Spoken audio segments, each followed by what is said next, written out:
trouvez pas que nous sommes bêtes, que nous avons été fascinés par le Rwanda. Le Rwanda nous a eu. Il a dit que, OK, comme ils ont l'état de siège ou l'état d'urgence, nous continuons la guerre, ils ne changeront pas la constitution, mais quand nous arriverons en 2028, nous allons nous retirer.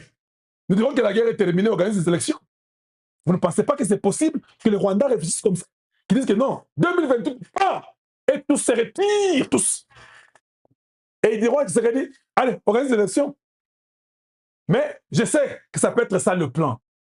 De dire que non, à 2028, on va se retirer, il sera sur un fait accompli, il va réaliser les élections. Mais je vous informe, quand nous arriverons en 2028, il n'y a pas l'argent aux élections, il n'y en a pas. Hein. On doit chercher l'argent. Et en cherchant l'argent, comme il n'y aura pas la guerre, on change la Constitution. Parce que la Constitution nous a trahis en beaucoup.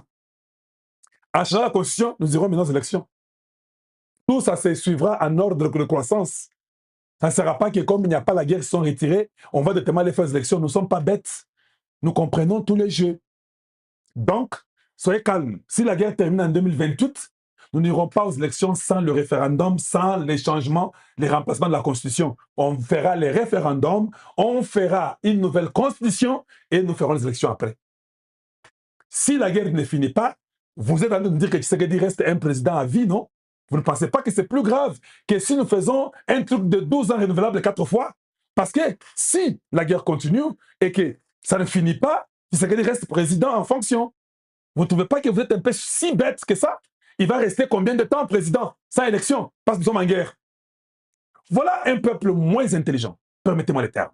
Vous êtes intelligent, vous dites, OK, vous nous avez fait la guerre. Ça ne nous freine pas, nous, de faire ce que nous devons faire.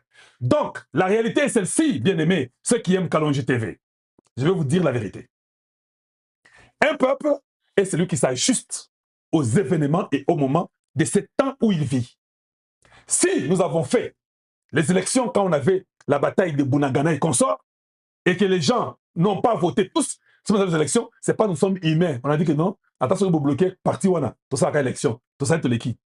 Alors ils viennent, ils bloquent la plus grande partie. OK, nous changeons la constitution. Oh non, tout le monde n'est pas là. Malgré ça, nous la changeons. Vous affaiblissez aussi votre ennemi, non? Vous ne pensez pas que votre ennemi vous dira, hé, nous on pensait que si on bloque ici, lui ne fera pas. Il a fait toujours. On n'a rien à la conquête, on va mourir bêtement. Cherchons une constitution qui va nous aider. Maintenant, ce qui est grave est ceci. J'ai fait mes analyses personnelles. Tout le monde veut qu'il y ait des dialogues. J'ai regardé dans la Constitution, il n'y a pas de dialogue. Il n'y a pas de dialogue dans la Constitution. Pourquoi les Chienko peuvent nous demander qu'on aille au dialogue? Ce n'est pas constitutionnel. Ça sera aussi violer la Constitution si on part au dialogue. Vous qui n'êtes pas des radicaux à côté de Tshisekedi, dites à Tshisekedi Kalonji dit, hein, les dialogues